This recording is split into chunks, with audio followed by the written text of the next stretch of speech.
ya sabemos a grandes rasgos de qué forma van a venir estos parásitos.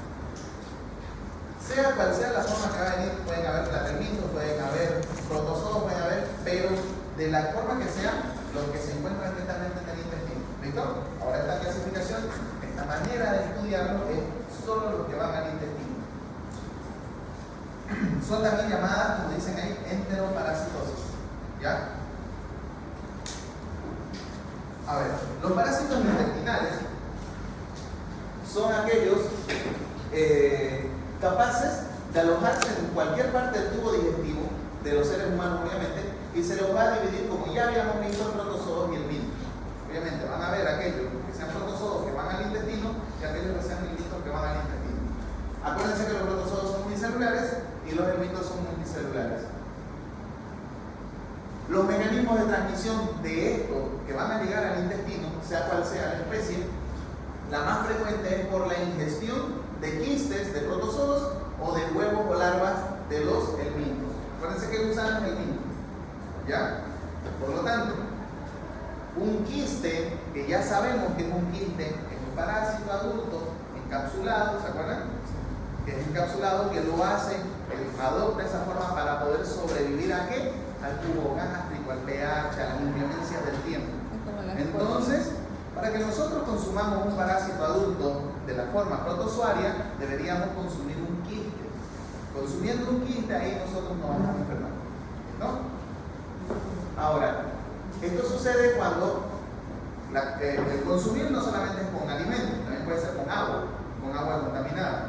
Es por eso que tanto se les recomienda que cuando hagan el lavado de las verduras no sea en una fuente que retenga el agua. Porque si yo tengo 2 tomates, los meto en una vasija con agua, esos quistes quedan en suspensión en el agua. Cuando yo saque esos tomates, muy probablemente se vuelven a prender. Por lo tanto, el lavado de verduras ya tiene que ser en una agua que corra, que no se quede. ¿Listo? Eso es un punto muy importante que ustedes tienen que enseñar a sus pacientes. Porque de pronto, cuando ustedes sean médicos de alguna comunidad, suponiendo que ustedes atienden a una familia, y que la familia viene muy frecuentemente por el mismo problema, cada vez con diarrea a sus niños, cada vez, señora, ¿cómo está haciendo usted en el tema de preparar la comida?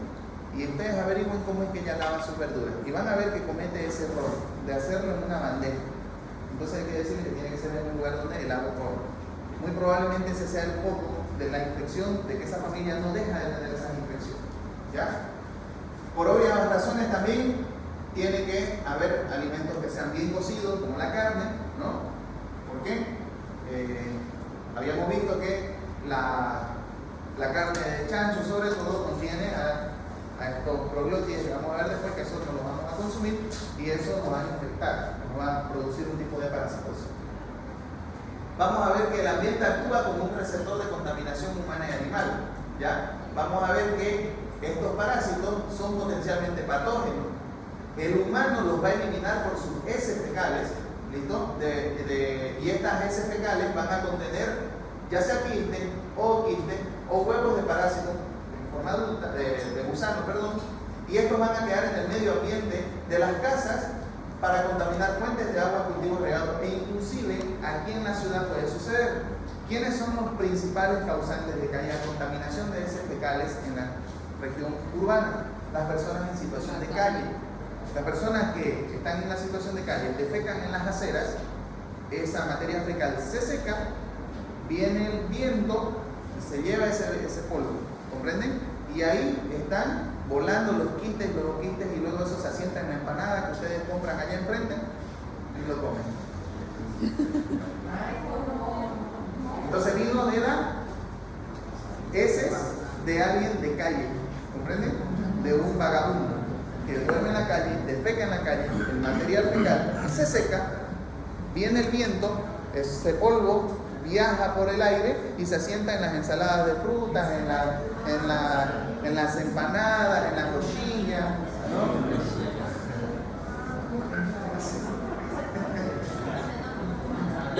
O sea, digo, para que piensen un poquito. Estos parásitos intestinales van a infectar a las personas de cualquier edad, ¿ya? Pero los más afectados obviamente siempre van a ser los niños, por dos causas principales. Una, porque su sistema inmune todavía es muy inmaduro, ese sistema inmune no está apto para vencer a estos patógenos. Y dos, porque ellos no tienen la noción de la higiene muy incrustada todavía. Ellos son niños, pues, para ellos no existe ese peligro de que mi mano sucia me puede enfermar. ¿Listo? Entonces, por esas dos razones. Pero también pueden aparecer adultos, obviamente. Vamos a ver, y los ancianos serían los otros más afectados también por el mismo sistema inmune. En los niños estaba inmaduro y en los ancianos ya está en decadencia, ¿no? Ya está disminuyendo. Vamos a ver que en la edad preescolar de los niños es donde más se va a encontrar esto, y vamos a encontrar que si hubiera algún tipo de infección de estos parásitos, va a haber bajo desarrollo intelectual y también del crecimiento. Es una de las causantes en Latinoamérica. No sé si han notado que la población en Latinoamérica, en estatura hablando, siempre son menores que los europeos. Los europeos por lo general son personas de mayor estatura. En Latinoamérica todavía se ve bastante estatura baja. Es porque en Latinoamérica somos tercer mundo todavía, estamos muy subdesarrollados y la mayoría de nuestros niños están mal alimentados porque muchos de ellos tienen parásitos. Entonces tienen retardo en el crecimiento, ¿ya? Y bajo desarrollo intelectual también. ¿Comprenden? Entonces esa es una de las razones, una de las causas. ¿Qué parásito vamos a ver entonces? Vamos a ver las amebas. Las amebas van a producir la enfermedad de amebiasis. Viendo eso, ¿de qué tipo será? ¿Será de tipo? Porque no es un gusano, pues, ¿no es? Si no es un gusano, entonces no es el mismo. Fácil, ¿no es? Bien, las amebas entonces, o la amebiasis es una infección producida por y este es el nombre científico que se tiene que aprender, Entamoeba histolítica. Así se llama ese protozoo. Entamoeba histolítica es una especie parasitaria que vive como comensal en el intestino grueso, y en este intestino grueso lo que él va a hacer es dañarme la mucosa, y si me daña la mucosa del intestino me va a provocar úlceras. Ustedes ya saben que la mucosa de todo el tubo digestivo es un mecanismo de protección. Cuando esta mucosa no hay, cualquier sustancia, cualquier cosa que entre va a dañar a este órgano, ¿ya? Entonces, eso es lo que hay que tener muy en cuenta, que las amebas dañan mucosas, pueden producir úlceras. Y si hay úlceras, ¿qué puede pasar? Puede haber sangrado. Y si hay sangrado, puede haber hemorragia. Y si hay hemorragia, puede haber shock, hipovolemia. Y eso puede llevar a la muerte. Entonces, ese parásito tan chiquitito, tan inofensivo que parece puede matar, ¿listo? Mata a muchas personas. La historia de esta entamoeba histolítica es la siguiente. Se la descubrió en 1875, ¿ya?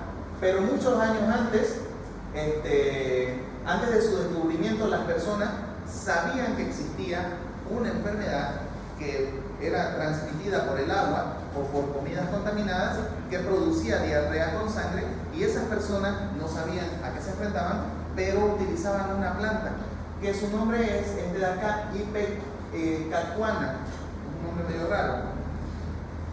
Las personas en ese entonces, hablo de obviamente Europa, utilizaban esa planta y les iba muy bien. Muchas personas sanaban, claro que otras se morían también. Pero años más tarde, cuando se descubrió a la entamoeba histolítica, descubren a la agente patógeno, pues tienen que intentar descubrir una cura. Resulta que la cura estaba en esa planta. Entonces, ¿cómo habrá sido, no? La iluminación de aquellos que usaron esa plantita, dieron en el clavo, porque esa planta había que procesarla un poquito más, sintetizarla mejor, llevarla a una fábrica y sacar por último el medicamento que se iba a necesitar para matar a la entamoeba histolítica. Fue el primer antiparasitario, si se puede decir. Vamos a ver que a los 10 años del descubrimiento, o sea, luego se descubre la entamoeba, 10 años después de este descubrimiento de este parásito, se llegó a asociar de que ese era el parásito que provocaba úlceras en el colon y también era capaz de producir abscesos en el hígado. Esta entamoeba histolítica a veces, como ya daña la mucosa del intestino, quedan los vasos sanguíneos, los vasos capilares del intestino ahí a la vista, si se puede decir. Entonces ella se mete al torrente sanguíneo y viaja. Y ustedes saben por anatomía que toda la sangre que se recoge de los intestinos van a dos venas importantes, mesentérica superior e inferior, ¿no es cierto? Y toda la arteria, perdón, la vena mesentérica inferior recoge sangre netamente del intestino grueso. Y esa mesentérica inferior es la que se junta y forma lo que es, se junta con esplénica, ¿no ven? Y me forma ¿qué? La vena porta. Y esa vena porta va ¿a dónde? Al hígado. Por obvia razón, entonces, el viaje de esta ameba va a llegar sí o sí al hígado. Entonces en el hígado ella decide quedarse ahí, se coloniza y empieza a formar un proceso infeccioso llamado absceso hepático. Por esa razón es que llega al hígado. ¿Ya? Muy bien. Ahora, en el siglo XX se logra cultivar medios artificiales de esta entamoeba, lo que permite desarrollar nuevos métodos de diagnóstico. En el 93 se diferenciaron que habían dos especies, habían existido durante todos estos años. Recién en el 93 se descubrió que había otra entamoeba, pero que esta entamoeba no era patógena. ¿Listo? Existen dos entamoebas histolíticas, pero dos entamoebas, una es la histolítica y la otra se llama dispar. La dispar es totalmente saprófita, no nos ocasiona absolutamente nada, ella no es patógena. Y está la histolítica, que es así, provoca la enfermedad. ¿Listo? Entonces, pero entre estas dos entamoebas no hay manera de diferenciarlas.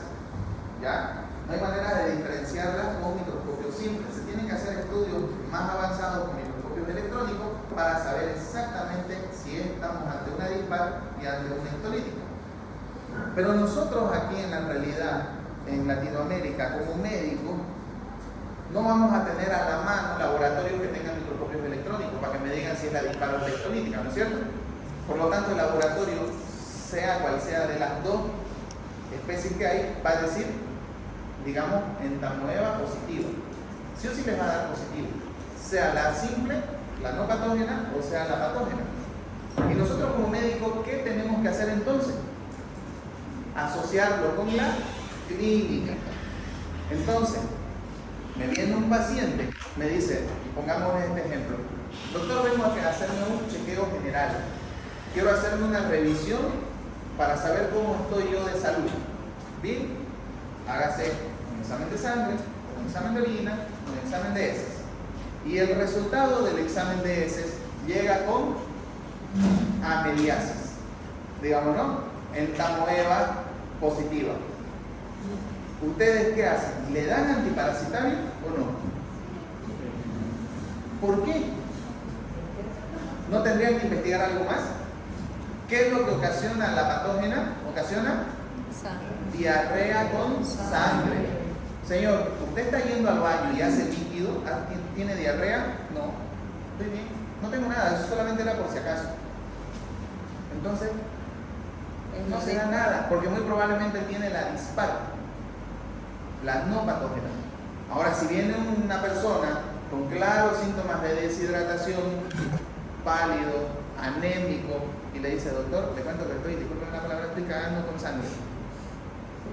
Le hacen el laboratorio, sale la entamoeba positiva. Entonces ahí sí doy tratamiento. Es muy probable, 100%, que estamos hablando de la histolítica. Entonces, ustedes como médicos no se van a aferrar netamente a un laboratorio. Ustedes tienen que juntar laboratorio con clínica. No tienen que ser médicos de laboratorio, tienen que ser médicos clínicos. La clínica se dice que es soberana. ¿Entienden? O sea, lo que se ve se anota. Yo veo que mi paciente está bien, viene un laboratorio que me dice que tiene algo raro, pero él está bien. ¿Comprenden? Él está bien, entonces yo a la clínica tengo que darle un poco más de importancia. En este caso podemos poner el ejemplo de año 2021, después del primer año del COVID. Habían personas que venían a la consulta, se les hacía por si acaso la prueba del COVID, salían positivos, pero ellos no tenían nada. ¿Había necesidad de darle acitromicina, que no sé qué, que no sé cuánto? No. Ellos estaban positivos, pero clínicamente estaban bien. No había alarma, ¿comprenden? Entonces, en cambio, había otros casos que en pleno 2020 daban COVID positivo, no tenían ni moco y se enchontaban todos los medicamentos que existían, ¿no? ¿Cuál era el famoso?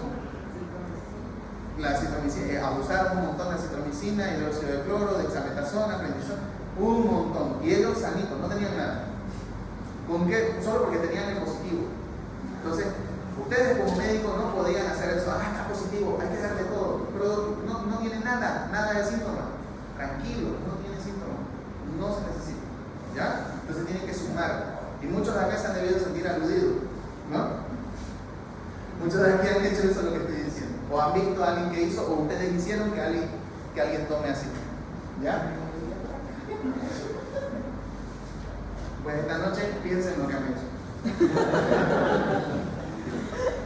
La entamoeba histolítica entonces fue descubierta en el 875 por esta persona, por Losch, ¿ya? Que a los 10 años después de su descubrimiento de este parásito, él mismo asoció que esta entamoeba era la causante de las úlceras, lo que les había dicho anteriormente. En el 93 se diferenciaron las dos especies, dispar e histolítica, patógena no patógena. Luego Koch y Kartulis hicieron estudios que confirmaron la presencia de estas amebas en 150 autopsias de casos de personas que murieron por diarrea. Entonces, hoy en día, en la actualidad, si ustedes buscan en internet, ¿ya? La causa de muerte infantil, la primera causa de muerte infantil por año en el mundo, infantil, niños, es diarrea. Por increíble que parezca, la diarrea mata cantidades incontables de niños en el mundo, sumándolos todos. Si hoy en día que tenemos tantos laboratorios, tantos médicos, tantas farmacias, ¿entienden, no? Se mueren hartos niños por diarrea, se imaginan en ese entonces, prácticamente en ese entonces, niño que comenzaba con una diarrea, padre que se tenía que despedir de su hijo, en otras palabras, porque no había nada que hacer con él. ¿Comprenden? Entonces, era lógico que en la parasitología, a los que querían investigar sobre este tema, tenían que empezar por aquellos que tenían diarrea, porque era lo que más mataba. ¿Sí? Aparte de la tuberculosis, claro. La tuberculosis era otra que mataba un montón, ¿no? Entonces, ellos en 150 autopsias de personas que habían muerto por diarrea o disentería, descubrieron que la entamoeba histolítica estaba presente. ¿Ya? Losch, que es ese señor de ahí, fue quien descubrió este agente patógeno etiológico de la amebiasis en San Petersburgo en el 75, donde lo encontró en un campesino de 24 años que sufría de diarrea con sangre. Él vio unos microorganismos móviles en sus heces, ya que salían del recto, y que tenían ecto y endoplasma. O sea, él los descubrió y los empezó a estudiar. Tenían todas esas características morfológicas. Y además que contenían en su interior glóbulos rojos, lo que le dio a pensar de que estos estaban en mucho contacto con la sangre. ¿Listo? Este investigador inoculó heces de este paciente que es inocular. Agarró las heces de este campesino y se las dio a perros para investigar en ellos, para ver si esto pasaba, ¿no? Si infectaba o no.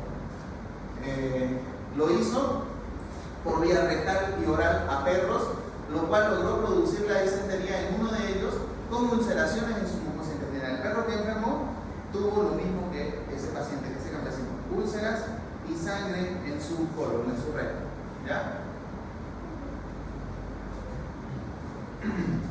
El enfermo, ese campesino, murió a los 7 meses, duró bastante tiempo, y en la autopsia él demostró numerosas y extensas ulceraciones. O sea, él, aparte de tratarlo, de usarlo como investigación, una vez muerto él agarró y le hizo la autopsia y miró a ver qué es lo que pasaba, qué es lo que pasó con él. ¿Listo? Y ahí fue que descubrió a estos microorganismos que los llamó Amoeba coli. ¿Ya? Ese fue el primer nombre que se le dio a esta entamoeba. El agente etiológico, entonces, como ya conocemos, existen dos, son idénticas en el examen microscópico. La primera invade tejidos, produce lesiones, y la segunda no. La histolítica produce quistes en la luz del colon, los que son los infectantes por vía oral. ¿Por qué? Porque el quiste contiene un parásito. ¿Vale? Eso ya tiene que tenerlo bien sedimentado. Hay más o menos una diferencia entre la dispar y la no dispar y la histolítica. Alta virulencia, baja virulencia, presencia de grandes cúmulos de glucógeno etano. Esta de acá tiene membrana cubierta muy gruesa para resistir y esta submembrana es más delgada. Eso es lo que se observa a un microscopio electrónico.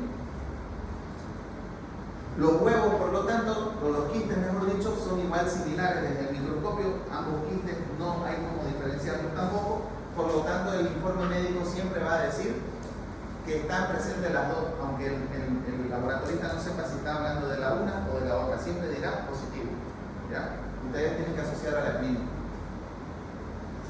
El trofozoito, ¿saben qué es el trofozoito? ¿No? Es el adulto del protozoo, ¿no es cierto? El trofozoito entonces su forma patógena. Ese es el que va a desencadenar la enfermedad. Mide unos 20 a 40 nanómetros de diámetro, es móvil, ya tiene un pseudópodo que es una falsa extremidad, ¿no? Una falsa pata, digámoslo así, que es este de acá. Un pseudópodo, el cual se proyecta desde su cuerpo y que es el que le va a servir para mover. Este pseudópodo es unidireccional, solamente hay uno, y es el que le da la movilidad. Contiene ectoplasma, es fácil de observar y es gracias a ese pseudópodo que nosotros podemos en el microscopio determinar que estamos ante una entamoeba, porque vamos a observar una, si se puede decir, una imagen de una célula, pero que esa célula tiene una pequeña prolongación y encima se mueve. ¿Estamos viendo eso? Es una entamoeba directamente. Se mueve, tiene un pseudópodo, no es circular netamente, no es redondito, sino que tiene una pequeña prolongación y encima se mueve y fue sacado de las heces fecales, es entamoeba vectorítica. ¿Comprenden? Es un trofozoito. Así. ¿Lo ven? ¿Ven esa pequeña prolongación? Y encima se va a mover. Entonces estamos hablando de un trofozoito. Acá lo mismo, y aquí es más grande, ¿no? Por obvias razones, porque de donde está saliendo nos va a decir que es él. Su ciclo de vida, en otras palabras, obviando toda esa letra, ustedes la leen después, ciclo de vida es: sale por la heces fecal de un adulto que ya está infectado, en esas heces fecales va a eliminar trofozoitos puros y adultos, va a eliminar quistes y va a eliminar ooquistes. De todos esos tres, ¿cuál es el que me va a infectar? ¿Cuál es el que necesito yo consumir? Quiste. ¿Qué pasa si yo consumo un trofozoito? No pasa nada porque él va a morir en mi tubo gástrico, porque él no está protegido. Solo si yo consumo un quiste, voy a desarrollar la enfermedad. ¿Listo? Entonces puedo hacerlo yo mismo con el mecanismo ano-mano-boca, o puedo hacer yo mismo con el mecanismo de no lavarme las manos, contaminar mi comida y luego consumirla. ¿Comprenden? O de otra persona, como el de la calle que les hablé hace rato, infectarme de esa forma. Así, circular, cíclico, todo lo que ustedes quieran llamarlo, aquí vamos a redundar todo lo que ustedes lo estudien. Hay una imagen también que hay de dos formas: la mala higiene, ano, comida, boca del niño, desarrolla la enfermedad, defecación al aire libre, el agua se contamina, un granjero utiliza esa agua contaminada para usar las verduras, estas verduras llegan a la mesa, no son lavadas, son consumidas de nuevo y así sucesivamente. ¿Ya? Profe dijo trofozoito, quistes y ¿qué otra forma había? Ooquistes. Ooquistes. Ooquistes, que es un quiste que contiene un parásito inmaduro adentro, no adulto. ¿No es?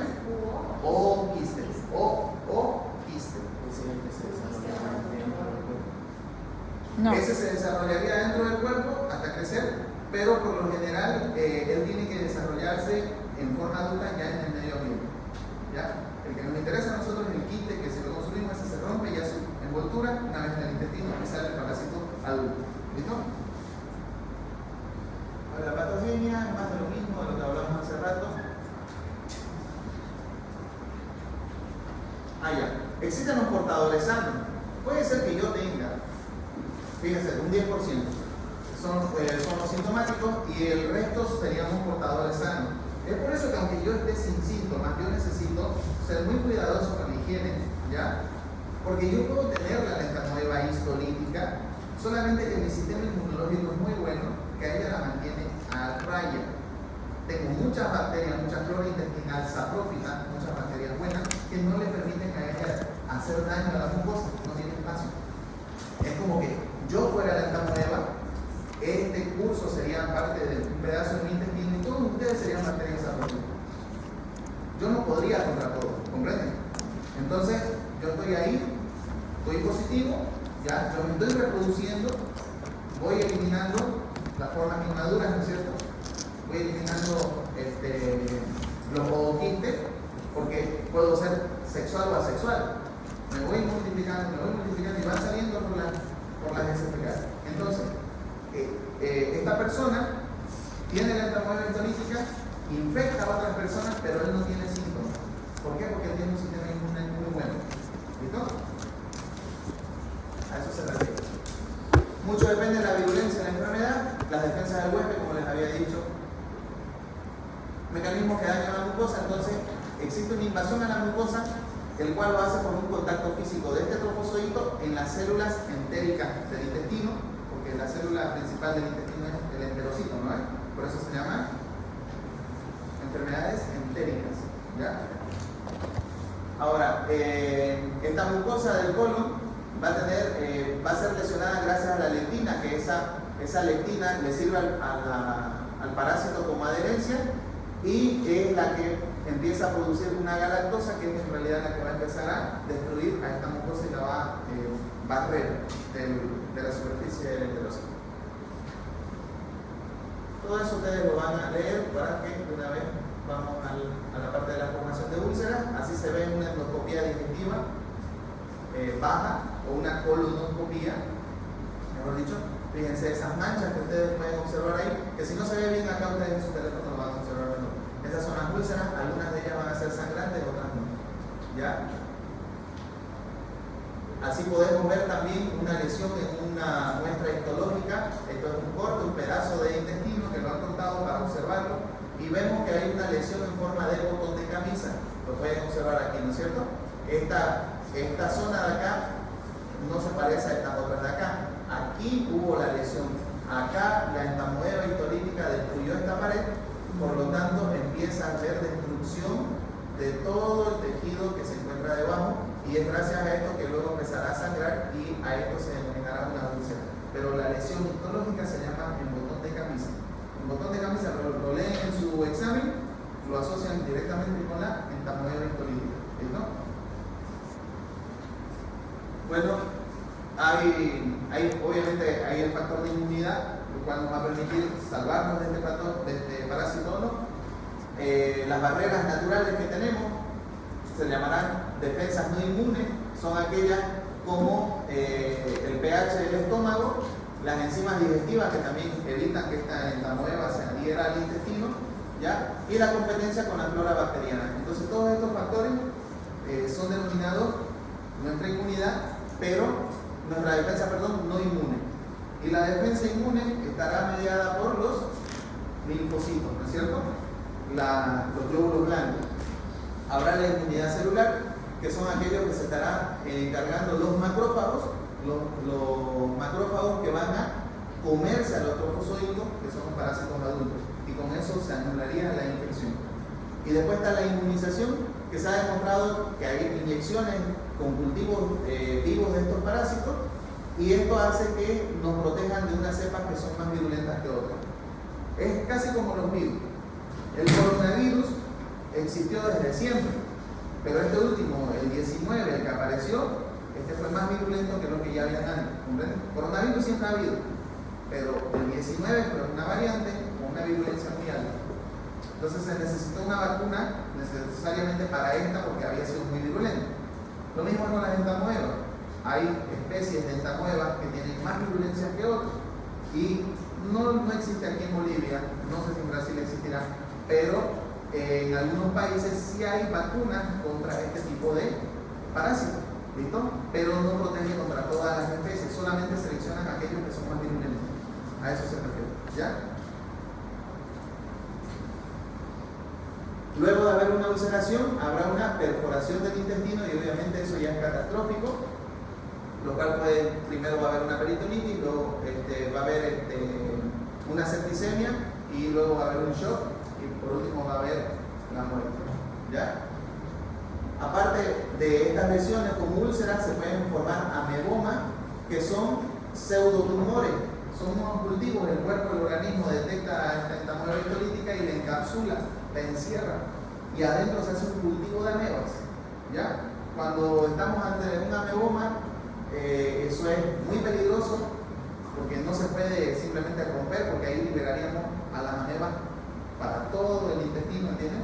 Hay que tener mucho cuidado. Esto a veces se puede hacer una cirugía para hacer una succión, una extracción de ese ameboma, succionando, pero con mucho cuidado no regarlo, porque sí, bueno. Pero antes de eso, siempre se va a requerir primeramente con tratamiento medicamentoso para que llegue el fármaco ahí y empiece a matar a todas las amebas que se puedan. Es un tratamiento largo, unos 6 meses, de junta de puros antiparasitarios hasta que esa ameboma se destruya.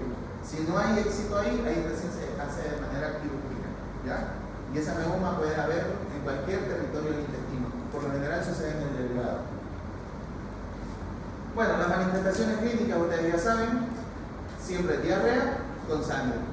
Listo, ¿ya? Para que se abrevie un poco. Y es muy importante saber que estos portadores, al no tener síntomas, son la principal fuente de diseminación.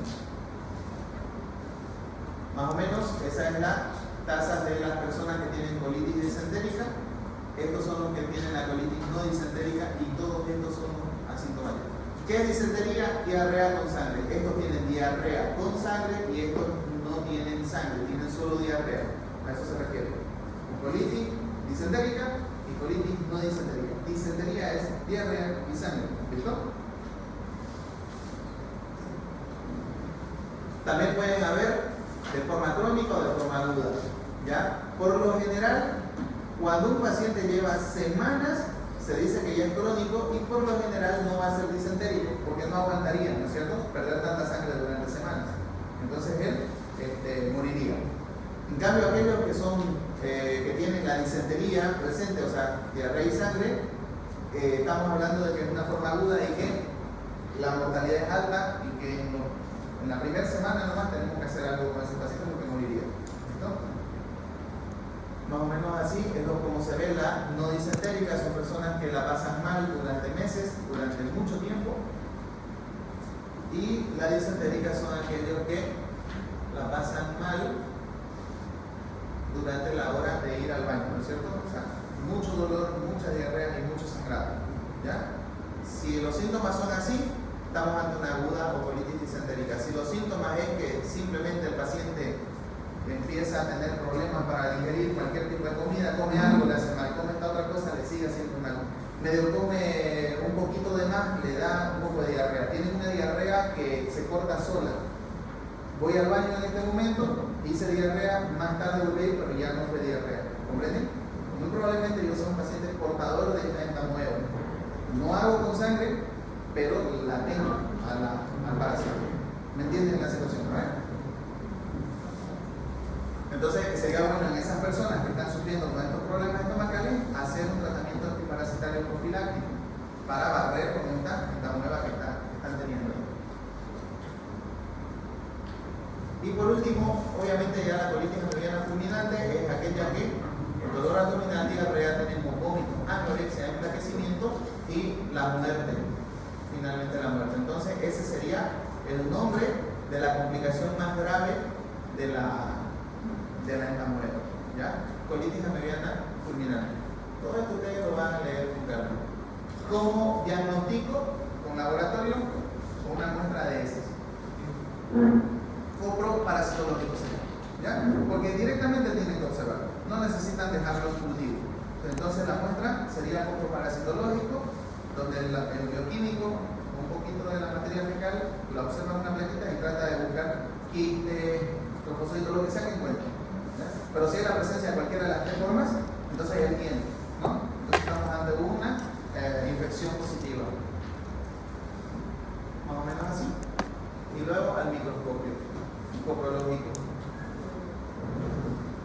Entonces, si hay dudas diagnósticas, el paciente tiene la clínica y en los exámenes de laboratorio con microscopio no se ve nada, entonces se puede hacer una biopsia o se puede hacer la colonoscopia para observar las lesiones, las úlceras.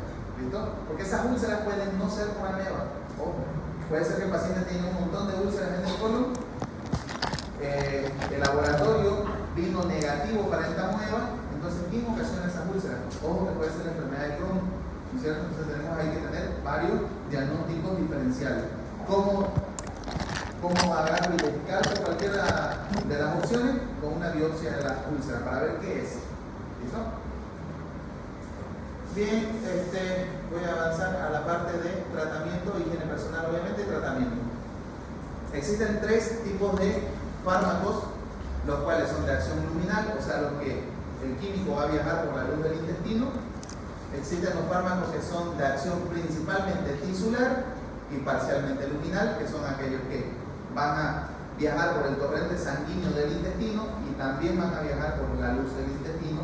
Y existen los que son netamente tisulares, los que solamente van a la parte sanguínea, al tejido, no a la parte luminal. ¿Me entienden a lo que hablo de luminal, no? Del tubo digestivo, entonces el fármaco viaja junto con mi comida. Y están aquellos los tisulares, los que no viajan con la comida, sino que viajan por la sangre y se meten al torrente sanguíneo y llegan al tejido. ¿Entienden? Los mejores son obviamente los del grupo 2, los que tienen ambas acciones. ¿Qué opciones vamos a tener? Bueno, los de acción luminal casi nadie utiliza esto, ¿ya? Pero ahí se los dejo por si acaso. Los que se utilizan son estos de acá. Los de parcialmente luminal, pero también tisular, que actúan a los dos. El principal es el tinidazol. ¿Cuánto hay que dar? 2 gramos al día en una sola toma. Así que, ¿no? ¿Listo? El fármaco viene en presentaciones de una tableta de 1 gramo. Entonces usted tiene que recalcar al paciente que se tome 2 tabletas y que se las tome las 2 juntas. Por lo general, es una infección que es mejor tratar a la familia. La mamá está con eso, o mejor dicho, los niños están con eso. Hay que hacer que los padres se hagan, porque acuérdense, puede ser que ellos sean asintomáticos y no están teniendo buena higiene y están infectando a sus hijos, pero son ellos quienes dan la comida. ¿No ves? Entonces, se trata a la familia, a los padres y a los niños.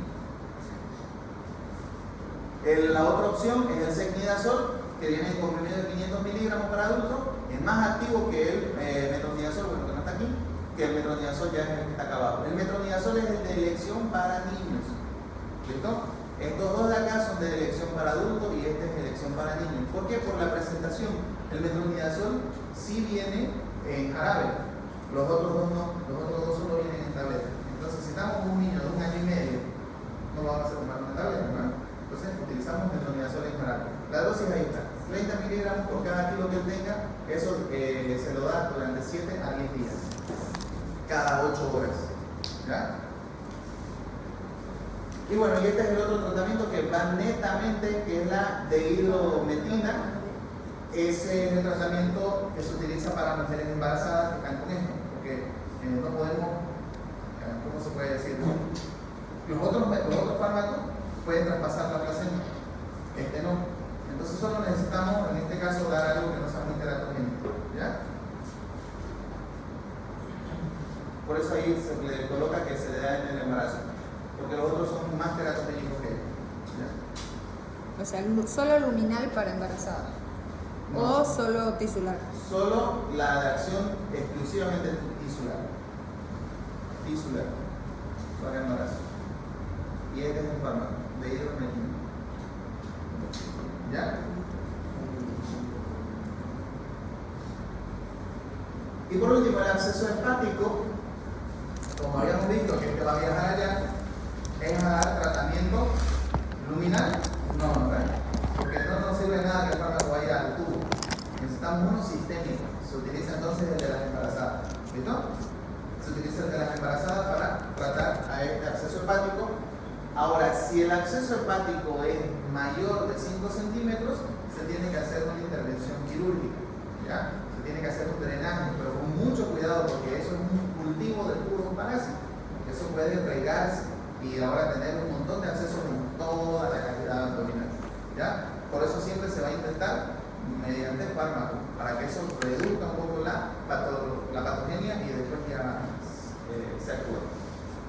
Bueno, manifestaciones clínicas del absceso hepático, obviamente fiebre, ¿no? Es una infección que vamos a tener y el cuerpo nos va a ir avisando, oye, tenés algo.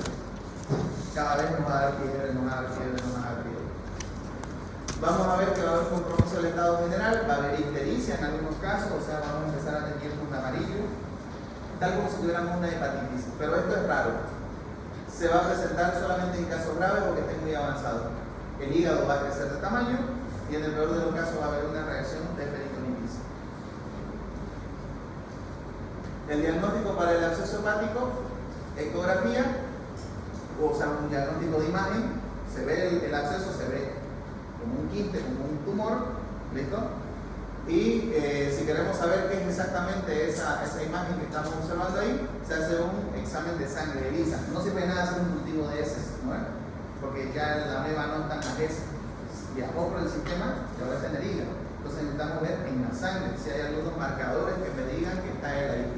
También se puede diagnosticar por ecografía, radiografía o tomografía. Tomografía sería lo mejor. ¿Listo? Pero si no hay a mano, si el paciente no tiene dinero con una toma, pues una eco por lo menos. ¿Listo? Prevención, ya saben, todo lo que hemos hablado, higiene, etc. Tratamiento para el absceso hepático, tenemos todas esas. Ahora sí, el metronidazol es nuestra primera opción. La primera opción en el que es solamente intestinal era tinidazol o cinidazol. No significa que no pueden usar metro en adultos, pueden, ¿ya? Pero tienen la otra que es más cómoda. Por ejemplo, el metronidazol se da cada 8 horas y se da por 7 días. Entonces el paciente tiene que tomar 3 veces al día durante 7 días. ¿Qué es más cómodo que agarrar 2 tabletas juntas, tomarle y listo, no olvido tomarlo? Por eso es que se refiere el otro, para que no haya fracaso. Porque sabemos que el adulto por lo general toma 2 o 3 días, se acobarda y deja de tomar, y luego va a crear una resistencia. ¿Comprenden? Pero bueno. También habrá medidas cutáneas. ¿Por qué? La misma cosa que ellas hacen con el intestino, lo pueden hacer en todas las superficies donde ellas toquen, donde ellas estén. Si la persona tiene una mala higiene y no tiene un buen aseo de la zona anal o perianal, o en este caso, sea un niño, esas amebitas adultas se quedan prendidas en la pared de la piel, del ano, y empiezan a hacer lo mismo que les hacen a los hombres. La empiezan a lesionar y le empiezan a formar úlceras. Entonces ellas no solamente provocan diarrea, ¿se dan cuenta cuántas complicaciones van? Es que las amebas solamente quieren ver el mundo arder. ¿Listo? Ahí está. Entonces, antiamerianos de acción sistémica, obviamente, oral o parenteral sería lo mejor. Hasta ahí vamos a llegar con amebas. La siguiente sería Yales. ¿Qué sería este? Protozoo también, ¿no? Por la forma nomás. Por la forma. No es el mismo, no es un gusano. ¿Tienen preguntas?